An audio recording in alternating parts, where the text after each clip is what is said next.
Hey, welcome back, friends. I figured I'd start a new segment here on Tiny House Ventures called Tiny House Tuesdays, where I take just a couple of minutes to quickly go over one component within our trailer system and give you kind of the brief lowdown on it. So we're going to keep this one real short, but since I had access to our electrical system right now, since we're redoing our entire front end of our trailer, and I won't have full video access to this component later on, figured let's go through the electrical system of how we power our trailer.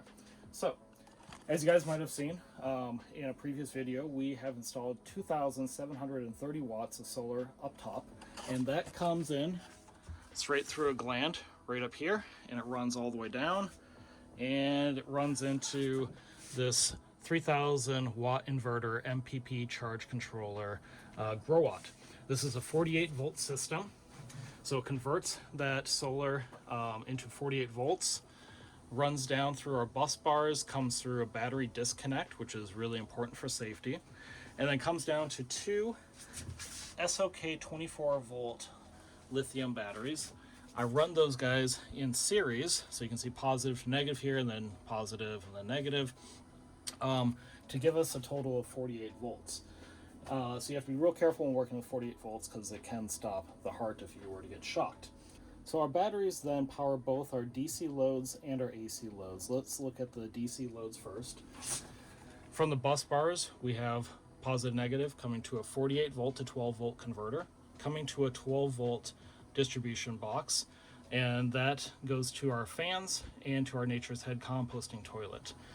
For the DC, like I said before, this is a 3,000 watt inverter. We have AC in and AC out. So AC in comes through here.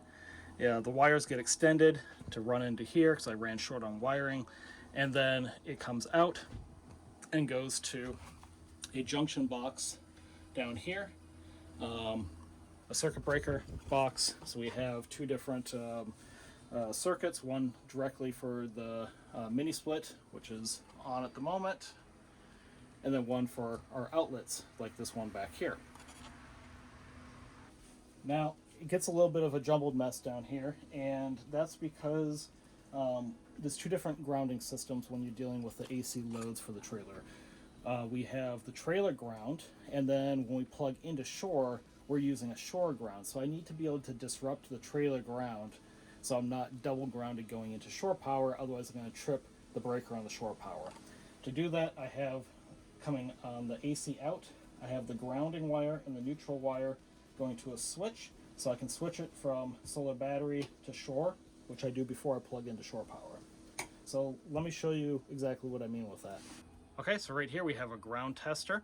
Right now we have two lights on showing that we are correctly grounded, and we are switched to the solar battery.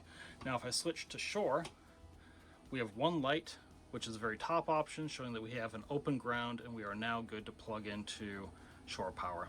So there you have it, folks. I know that's a very simplified version of our electrical system, but I just want these videos to give you a top-down view real quick, so you don't have to watch like a 20-minute video to get the point of what needs to get across.